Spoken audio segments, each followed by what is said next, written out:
नमस्कार मेरे सभी व्यूअर्स को। आज मेरे ही गांव में, मेरे अपने घर में, मेरे भूतपूर्व छात्र जो आप लोग के समक्ष अभी उपस्थित है, पहुंच गए। तो उनको देखकर मैं बहुत ही खुश मुझे महसूस हो रही है, क्योंकि बहुत दिनों के बाद मैंने उनसे मिलने का मुझे अवसर मिला। तो यह अवसर को पाकर मैं बेहद ही खुश हूँ। और आप लोगों को मैं यह बताना चाहता हूँ कि ये मेरे ही स्कूल में, हमारे स्कूल में, डिमनिया फतिमा हाई स्कूल में ये छात्र रह चुके हैं। और हमारे स्कूल में लगभग 10वीं कक्षा तक इन्होंने, 12 क्लास तक इन्होंने पढ़ाई पूरी की। उसके पश्चात कॉलेज की उच्च स्तरीय शिक्षा प्राप्त करने के लिए कॉलेज में एडमिशन इन्होंने दाखिला लिया। तो आज हमारे घर में घूमने के लिए आए थे, ऐसे हमारे साथ मिलने के लिए आए थे। तो बात ही बात में जब इनके साथ मैं गुफ्तगू कर रहा था तो यह पता चला, इससे पहले भी मैं इनकी रचना है, इनकी जो कविता है, मैं सोशल मीडिया के माध्यम से मैं देखता था, मैं सुनता था, मैं पढ़ता था। तो बातों ही बातों में मैंने उनसे प्रस्ताव रखा कि क्यों ना आपकी जो कविता है मेरे अपने इस यूट्यूब चैनल के लिए आप कुछ मेरे दर्शकों के लिए आप प्रस्तुत करें, ताकि आपकी जो कृति है, आपकी जो कला है मेरे दर्शकों तक पहुंच सके। तो मेरे इस प्रस्ताव को उन्होंने सहस्र स्वीकार किया। ये बहुत ही मिलनसार किस्म के व्यक्तित्व है। तो मैं चाहता हूं कि उनके ही मुंह से, उनके ही कंठ से उनकी जो परिचय है आप तक पहुंचे। हालांकि हमारे इस क्षेत्र में जन जन, जो छोटे छोटे बच्चों से लेके बड़े बड़े जो बुजुर्ग हैं उनसे परिचित है, वे किसी परिचय के मोहताज तो नहीं है। लेकिन फिर भी मेरा ये जो वीडियो है ये लगभग अभी वर्तमान समय में 16 से 20 देश के जो लोग हैं, दर्शक है, देखते हैं, सुनते हैं। इसलिए मैं चाहता हूँ इनका जो परिचय है दूर तक पहुँचे और लोग इन्हें पहचान सके। इसलिए मैं उनसे आग्रह करता हूँ कि आप अपना परिचय, सामान्य परिचय मेरे दर्शक के सामने प्रस्तुत करें। आप सभी को सादर नमन। मैं श्याम सूर्य बंसल बंदापानी चाय बागान से बिलोंग करता हूं। और जैसे कि मेरे महोदय श्रीमान विकास छेत्री सर जी ने कहा कि मैं उनका विद्यार्थी रह चुका हूं। डिमनिया फतिमा हाई स्कूल से हायर सेकेंडरी पढ़ाई की है मैंने। और जैसे मेरी जो लेखन शैली की जो शुरुआत थी वो उसी स्कूल से हुई है। जैसे मैं बचपन से ठीक से बोल नहीं पाता, ठीक से लिख नहीं पाता, अपने मन की भावनाओं को किसी के समझ बोल नहीं पाता था। तो जैसे मेरी महोदया अनुराधा मैम, उसके बाद विकास सर, नंदलाल साहा सर, इन्होंने मुझको प्रोत्साहित किया, लिखने के लिए प्रेरणा दी, ताकि मैं आगे जाके अपने जो अंदर के जो कला होता है उसको मैं पहचान पाया। और आज मैं अपने मन के भावों को लिख कर प्रकट करता हूँ। प्लस जैसे कि आज मेरी पंक्तियाँ इस तरह की होती हैं कि किसी के भी भावनाओं से रिलेट कर जाती हैं और सबको एक अलग ही मुकाम पर ले जाती हैं। तो लोग शायद ये जानना चाहते हैं, आपने तो कविता के संदर्भ में आपने बता दिया, लेकिन मैं आपसे गुजारिश करता हूँ कि आप थोड़ी ऊंची आवाज़ में आप बोले, ताकि लोग आपकी आवाज़ को कैद कर सके, सुन सके। तो शायद लोग यह जानना चाहते हैं कि आप किस गांव से आप जुड़े हो, क्योंकि यह जो डूवर से एक विशाल है, यहाँ पर बहुत सारे गांव है। तो आप ये बताएं कि आप कौन सा गांव, कौन सा टी गार्डन से आप बिलोंग करते हो? जैसे कि सर पूछ रहे हैं, मैं बंदापानी चाय बागान से बिलोंग करता हूँ, है ना। बंदापानी चाय बागान जो कि आपका बीरपाड़ा से 12 किलोमीटर दूर है, काफ़ी अंदर गांव पड़ता है, जहाँ पे लास्ट का एक गांव पड़ता है। वहाँ पे जिस बहुत सारी असुविधाओं का सामना करके हम लोग को बहुत ही कष्ट करके, और आप लोगों को मैं बता देना चाहता हूँ कि ये बंदापानी बहुत वर्षों से, शायद मेरी नॉलेज में बंद पड़ी हुई है। अभी हाल फिलहाल 1-1.5 साल पहले शायद खुली है। तो उससे पहले बागान की स्थिति काफ़ी ख़राब थी। अभी खुशहाली गांव में बागानों में देखने को मिल रहा है, क्योंकि अभी फ़िलहाल बागान खुल चुकी है। लेकिन फिर भी आप लोगों को मैं बताना चाहता हूँ, नेशनल हाईवे जो है, जो इथलवाड़ी से होकर जो बीरपड़ा से होते हुए असम की ओर निकलती है, उस नेशनल हाईवे से अगर देखा जाए तो सबसे पीछे अंत में, है ना, लगभग 21 किलोमीटर की दूर पर बंदापानी टी गार्डन स्थित है। तो उस गार्डन से, उस छोटी सी गांव से हमारे भाई उभर कर अब आगे निकल रहे हैं। तो ऐसे में मैं भाई से आग्रह करता हूं कि आपने कविता आपने लिखा है, मैं चाहता हूं कि मेरे दर्शक तक आपकी जो कविता है वो पहुंचे, आपकी संग्रह से। और इन्होंने अपने साथ एक किताब भी लेकर आए हैं। तो उस किताब में इनकी जो कविता है छपी हुई है। तो मैं उनसे आग्रह करता हूँ कि एक एक करके आपकी जो कविता है मेरे दर्शक तक पहुँचाएं। जैसे कि मेरा कविता पहले, जैसे मेरे जन्मदाता माता पिता है ना, तो मैं अपने माता को समर्पित करते हुए यह पंक्ति आप लोगों के समझ पर रखता हूँ कि इसका जो विषय है माँ। माँ। तो मैंने कुछ इस प्रकार से अपनी पंक्ति लिखी है। लोग कहते हैं भगवान हर जगह नहीं पहुँच सकते, लोग कहते हैं भगवान हर जगह नहीं पहुँच सकते, इसलिए धरती पर माँ को भगवान का रूप कह दिया। लोग कहते हैं भगवान हर जगह नहीं पहुंच सकते, इसलिए धरती पर माँ को भगवान का रूप कह दिया। हमने अनजाने में उनके हृदय को चोट देकर उनके जीवन को कष्टों के समुद्र से भर दिया।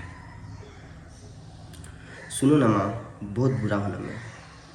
सुनो ना माँ, बहुत बुरा हूँ मैं, तेरा अच्छा बेटा नहीं बन पाया, बहुत बुरा ना हूँ मैं।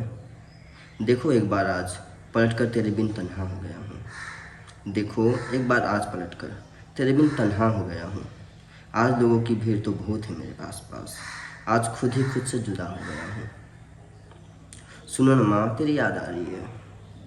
सुनो ना माँ, तेरी याद आ रही है, तेरे हाथों से खाना खाने का मन कर रहा है। सुनो ना माँ, तेरी याद आ रही है, तेरे हाथों का खाना खाने का मन कर रहा है। तुम्हारी डांट सुनने को कान तरस रहे हैं। देखो ना माँ, आज तेरी यादें मेरे नयन भीग जाते हैं। देखो ना माँ, तेरी यादों में आज मेरे नयन भीग जाते हैं। बहुत बुरा हूँ ना मैं, तेरा अच्छा बेटा नहीं बन पाया, इसलिए आज नियति ने मुझको तुमसे दूर कर दिया। आज भी पछतावा है मुझको, आज भी पछतावा है मुझको तुम्हारा साथ ना चुनाव करने का। आज भी पछतावा है मुझको तुम्हारा साथ ना चुनाव करने का। आज भी पछतावा है मुझको तुमसे अलग होने का। बहुत खूब, बहुत खूब। लाचार था, अकेला था, ना समझ बेबस था। लाचार था, अकेला था, ना समझ था, बेबस था। आज भी पछतावा है मुझको माँ तुमको खोने का। तुम जानती हो माँ, मेरे सारे दोस्तों की माँ है। तुम जानती हो माँ, मेरे सारे दोस्तों की माँ है। तेरे न होने का पछतावा सताने लगता है। तुम जानती हो माँ, मेरे सारे दोस्तों की माँ है। तेरे न होने का पछतावा सताने लगता है। नैनों के मोती तेरे यादों में छलक उठते हैं। नैनों के मोती तेरे यादों में छलक उठते हैं। पता है तुमको माँ, मैं रोने लगता हूँ। वाह, बहुत खूब। अपने बेटे को एक दफ़ा माफ़ी दोगी क्या? अपने बेटे को एक दफ़ा माफ़ी दोगी क्या? मुझको एक बार फिर से माँ कहकर पुकारने का हक दोगी क्या? वाह, बहुत खूब, बहुत खूब। अपने बेटे को एक दफ़ा माफ़ी दोगी क्या? मुझको एक बार फिर से माँ कहकर पुकारने का हक दोगी क्या? देखना मुझको कोई डांटने वाला नहीं है। वाह, देखना मुझको कोई डांटने वाला नहीं है। माँ आ जाना एक बार, मुझको सीने से लगाओगी क्या? वाह। माँ, समय रहते तुम्हारी कदर नहीं कर पाया। माँ, समय रहते तुम्हारी कदर नहीं कर पाया। आज दूर हो गया जब से मेरे सर से तेरा साया। वाह। मुझको हर इंसान से धोखा मिला है। मुझको हर इंसान से धोखा मिला है। देखना माँ, आज दिन से निकली आह लग गई मुझको। आज तेरा बेटा जहाँ का वहीं रह गया है, कुछ नहीं बन पाया है, कुछ नहीं बन पाया है। बहुत। तो देखिए, जिस तरह से आपने कविता का वाचन किया और कविता जिस तरह से आपने चुना, एक माँ कविता का शीर्षक, और इस कविता में आपने ये बताने का कोशिश किया कि माँ का जीवन में होना कितना ज़रूरी है, कितना महत्वपूर्ण है। तो आपने माँ शीर्षक को ही इस कविता में आपने क्यों चुना? इसके पीछे क्या उद्देश्य रही होगी?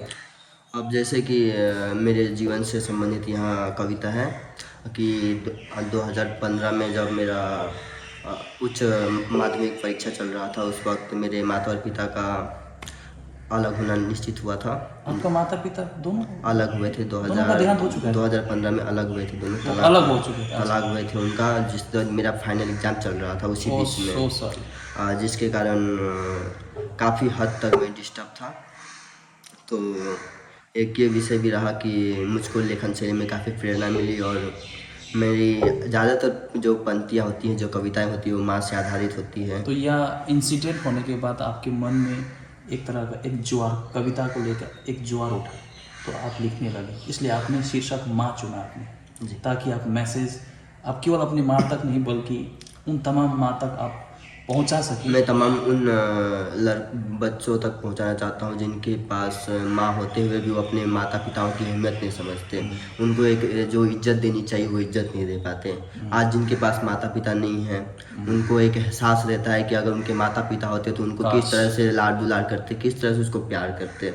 लेकिन आज जिसके पास है वो उनकी कदर नहीं करते हैं, उनको धुतकारते हैं, उनको इज्जत नहीं देते, उनके कहे गए हर एक बातों को धुतकार देते हैं। इसलिए आप कविता के माध्यम से कविता के मैसेज एक मैसेज देना चाहता हूँ, एक ताकि माँ को एक हमेशा अपने बच्चों से एक ममता, एक प्यार हमेशा मिलता है। जो माता पिता से बच्चों को जो प्रेम मिलता है उसको हम लोग क्या करते हैं कि देख के भी अनदेखा कर देते हैं। देखिए एक चीज़ मैं आप लोग को बता देना चाहता हूँ, देखिए कविता साहित्य का एक बहुत ही महत्वपूर्ण हिस्सा है। और साहित्य जगत में केवल कविता ही नहीं, बहुत सारी ऐसे कृति है जिसे साहित्य में शामिल किया जाता है। लेकिन साहित्य में जो बहुत सारे जो कृति है, बहुत सारे जो चीज़ें हैं, उसमें मुझे लगता है कविता सबसे अग्र पंक्ति में आती है।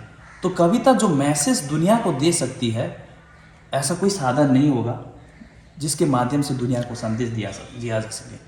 बहुत सारे ऐसे पत्थर दिल के लोग भी होते हैं जिन्हें पिघालना उतना संभव नहीं किसी अन्य चीज़ों के द्वारा, लेकिन कविता के माध्यम से ऐसे कठोर दिल वाले लोगों को भी पिघाला जा सकता है। इसलिए कविता को साहित्य में एक बहुत ही महत्वपूर्ण, बहुत ही उच्च स्तर कविता को प्राप्त है। तो ऐसे ही कविता हमारे भाई बहुत सारे कविता को आज लेकर आए हैं। आज के ज़माने में कविता तो मोबाइल में ही आ जाते हैं, तो मैं उनसे गुजारिश करना चाहता हूँ कि दूसरा जो कविता है उस कविता को भी मेरे दर्शक के सामने पेश करें। जैसे कि आज हमारे परिवार से संबंधित मैं कविता रखूँगा जिसमें हम लोग का लिए एक रिश्ता, जो हमारे परिवार में जो हमारे जो लोग रहते हैं उनके बीच में एक रिश्ता, एक संबंध किस तरह का होना चाहिए और क्या होना चाहिए। बहुत अच्छा मैसेज। जो कि आज ये कहीं ना कहीं मिसिंग लगती है, कहीं ना कहीं छूट सी गई है। जहाँ कहीं भाई से भाई का नहीं बनता, बहन से बहन का नहीं बनता, सास से बहू का नहीं बनता, है ना। ऐसा बहुत सारा पति का पत्नी से नहीं बनता, ऐसा बहुत सारे रिश्ते जो कहीं छूट से गए हैं। तो उस रिश्ते का एक अनुभव मैं आपके सामने रखता हूँ जो कि कुछ इस प्रकार से है। अपनों को लड़ते देखा है, अपनों को लड़ते देखा है, अपनों को अपनों से हारते देखा है। वाह। अपनों को लड़ते देखा है, अपनों को अपनों से हारते देखा है। यह दुनिया बड़ी जालिम है, यहाँ अपनों को अपनों का मजाक बनाते देखा है। बहुत खूब। अब यह पंक्ति उस वक्त लिखी गई थी जब मेरे हालात कुछ ठीक नहीं थे, जो कि मेरे हालात को देखकर काफ़ी मेरे लोगों ने मेरा मजाक उड़ाया था। तो उस वक्त मैंने तो यह जो बातें आप मेरे ऑडियंस तक आप पहुंचा रहे हो, इसमें कोई आपत्ति नहीं है? आप स्वेच्छा से आप इस बात को पहुंचा रहे हो, कोई आपत्ति तो नहीं ना? इसमें मुझको कोई आपत्ति नहीं है। ठीक है, ताकि आपके जीवन में घटी हुई घटना के माध्यम से एक सीख आप देना चाहते हैं लोगों को। हाँ जी, एक सीख दे रहा हूँ। आप स्वेच्छा से आप अपना इंसिडेंट को, कोई असुविधा तो नहीं है? कोई ऑब्जेक्शन तो नहीं है? कोई ऑब्जेक्शन नहीं, क्योंकि ये जो कविता है सिर्फ मेरे साथ ही नहीं, हर कोई जो भी सुनेगा वो उसको रिलेट कर पाएंगे। खुशी अपने जीवन से रिलेटेड चीजों को आप लोगों तक पहुंचाना चाहते हो? पहुंचाना चाहता हूँ, क्योंकि इसमें क्या होता है कि जैसे आज मैं जो भी कविता बोल रहा हूँ आपको कहीं ना कहीं से रिलेट कर जाएगी, आपके जीवन को एक रिलेट कर जाएगा। तो नेक्स्ट मैं इस तरह से बोलता हूँ। कौन कहता है रिश्ते रिश्तेदारों से ही होता है? कौन कहता है कि रिश्ते रिश्तेदारों से ही होता है? कौन कहता है कि रिश्ते रिश्तेदारों से ही होता है? कभी इंसानियत का भी रिश्ता बनाना सीखो। वाह, नाइस। कौन कहता है रिश्ते रिश्तेदारों से ही होता है? कभी इंसानियत का भी रिश्ता बनाना सीखो। अजीबो खेल खेले जाते हैं यहाँ, जरा खुद के दम पर चलना सीखो। वाह, बहुत खूब। मैंने रिश्तों में गलतफहमी पलते देखी है। मैंने रिश्तों में गलतफहमी पलते हुए देखी है। मैंने रिश्तों में गलतफहमी पलते देखी है, बातों ही बातों में दूरियां आती देखी है। वाह। मैंने रिश्तों में गलतफहमी पलते देखी है, बातों ही बातों में दूरियां आती देखी है। पीठ पीछे बुराई होने लगती है जब अपनी, पीठ पीछे बुराई होने लगती है जब अपनी। मैंने रिश्तों को भरे बाजार में टूटते देखी है। वाह वाह। मैंने रिश्तों को भरे बाजार में टूटते देखी है।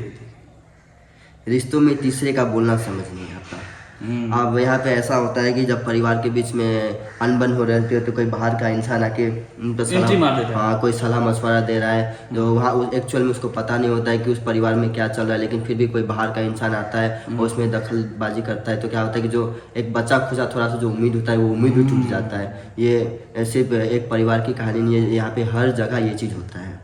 तो उसको जोड़ते हुए मैंने लिखा था, यानी होशियार होना है यहाँ पर, सतर्क हो जाना है। सतर्क होना है कि अपने परिवार की बात अपनों तक ही रहे, और अपने परिवार जैसे बोलते हैं कि मियाँ बीवी का जो झगड़ा होता है एक रूम में शुरू होकर रूम में ही ख़त्म हो जाना चाहिए। उसी तरह का एक रिश्ता अपना जो परिवार होता है, अपना परिवार का जो झगड़ा भी शुरुआत होता है, वो झगड़ा जो अनबन होता है वो घर तक ही सीमित रहे। उसमें कहीं बाहर वालों का अगर दखलंदाजी होता है तो जो रिश्ता बचा खुचा रिश्ता भी होता है उसका अंतिम छोर जल्द से जल्द निकट आता है और उसका रिश्ता का ख़त्म होने में देर नहीं चलो लगता है। कविता के माध्यम से बताते हैं। जी, मैंने रिश्ते में गलतफहमी पलते देखी है, मैंने रिश्ते में गलतफहमी पलते देखी है, पलते देखी, बातों ही बातों में दूरियां आते देखी है, पीठ पीछे बुराई होने लगती है जब अपनी, मैंने रिश्तों को भरे बाजार में टूटते देखी है।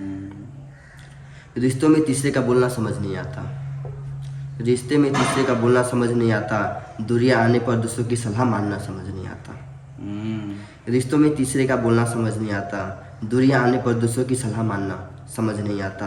अपनापन कहाँ खो जाता है दुनिया से, सब स्वार्थ से ही रिश्ता क्यों रखते हैं समझ नहीं आता। सब स्वार्थ से ही रिश्ते क्यों रखते हैं समझ में नहीं आता। रिश्तों में तीसरे को आने देना नहीं चाहिए, रिश्ते में किसी तीसरे को आने देना नहीं चाहिए। पुराने से पुराना अच्छा से अच्छा रिश्ता टूट जाता है। मैंने देखा है अपनों को दूर होते, किसी तीसरे को अपनों के रिश्तों में बोलने का हक नहीं देना चाहिए। तो ये इनकी दूसरी कविता है। तो इसी तरह की अन्य बहुत सारी कविताएं हैं और मैं चाहता हूँ कि इसी तरह से ये अपनी कविता को मेरे दर्शक तक पहुँचाते रहे। इस छात्र है, इनको अधिक से अधिक आप प्रेम करें, इनकी कविता को सुने, ताकि इनका जो परिश्रम है उसको एक अच्छा एक प्यार मिले। इसी तरह से आप लोग के सामने आए दिनों में भी हम लोग अपना कविता को इस तरह के छोटे से कार्यक्रम के द्वारा मैं आप लोग के सामने प्रस्तुत करूंगा। और भी हमारे इस डुअर्स में अगर कवि है, अगर मेरे इस चैनल में आकर अपने कला को आप मेरे व्यूअर्स के सामने अगर आप इसी तरह से प्रस्तुत करना चाहते हैं तो मैं आप लोगों को मैं स्वागत करता हूं। आइए इसी तरह से हम लोग बैठकर बातें करें और आपकी जो कविता है मैं अपने इस चैनल के माध्यम से दूर दराज के लोगों तक मैं पहुंचाना चाहता हूं। मैं चाहता हूं कि अधिक से अधिक हमारे डुअर्स के जो टैलेंटेड जो बच्चे हैं उनको मैं एक प्लेटफॉर्म में अपने इस यूट्यूब के माध्यम से दे सकूं, ताकि उनकी जो हुनर है एक जगह तक पहुंच सके और उनकी जो कला है उसको एक स्वीकृति मिल सके और साथ ही साथ उन्हें काम करने में प्रोत्साहन मिले और हमारी ये जो डुअर्स है आए दिनों में फले फूले। बस इसी आशा और उम्मीद के साथ मैं आज हमारी इस छोटी सी कार्यक्रम को मैं यहीं समाप्त करना चाहता हूं। Thank you very much Shyam सुंदर बंसल जी, आपने आपकी बहुमूल्य समय आपने मेरे इस चैनल के लिए दिया। आपने जो कविता लिखा है जिस उद्देश्य से, उस उद्देश्य की प्राप्ति हो और आपका जीवन सफल हो, बस यही कामना करते हुए मैं अपने इस छोटे से इस कार्यक्रम को मैं यहीं समाप्त करना चाहता हूँ। Thank you very much. Thank you so much sir.